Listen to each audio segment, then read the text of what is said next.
interviews with authors, especially those in Vermont, for the Writing Gym podcast, one name came up over and over again: Howard Frank Mosher.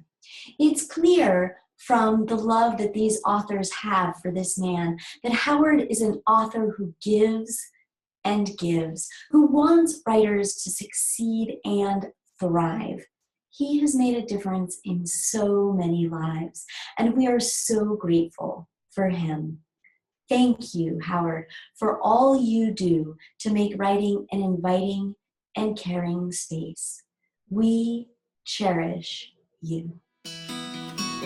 Howard Mosher says this book could win awards. It's a beautiful book. And that was when I met Howard Mosher, who I loved as a writer. And actually, I dedicate my new book, Ties That Bind Us, to Howard.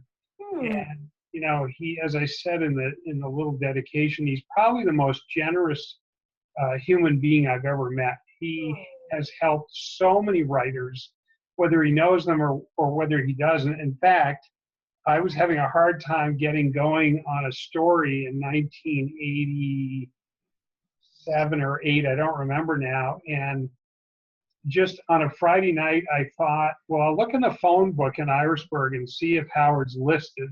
And he was listed, and I called up and I got his wonderful wife, Phyllis. And, you know, I kind of blathered out who I was, and I would love to talk to him. And Phyllis, without skipping a beat, said, no problem, I'll have him call you back at 9. Wow. And the phone rang a little after 9, and we probably talked and laughed for about an hour on the phone the first time we ever talked. We both really, really like Northeast Kingdom or Northern Vermont stories. So Howard has become a dear friend over 20 plus years now, and also has been a great mentor to me. He's read most of the stories that I've written over the years. In fact, really was the one that pushed me to put this collection together. He badgered me. People who have been personal friends with Howard Frank Mosher are the lucky ones. I envy you folks.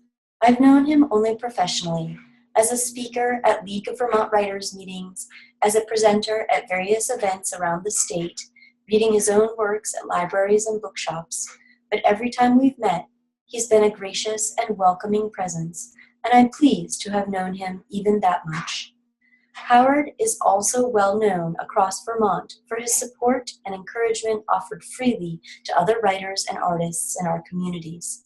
He provided my own father, Ted Tedford, with an eloquent and enthusiastic endorsement for Dad's historical novel. He has lent his name to support the work of many more writers of my acquaintance, and all of them agree that Howard has always been kind and generous and sincere with his words. And then there's Howard's own writing. What a delight. I have spent many a cozy night curled up with the denizens of Howard's literary worlds, some regular people, some quirky and surreal, but all so much fun to encounter with so much to say about the human condition. I celebrated reading recently that Howard's next book, Points North, is poised to be released shortly. And then came the sad, sad news, the announcement that he's very ill. Incurably ill. I am so very sorry to learn this, and I send deepest sympathies to Howard and to his many friends and loved ones. Thank you, all of you, for being the kind of people Howard celebrated in his writing. And thank you, Howard, just for being you.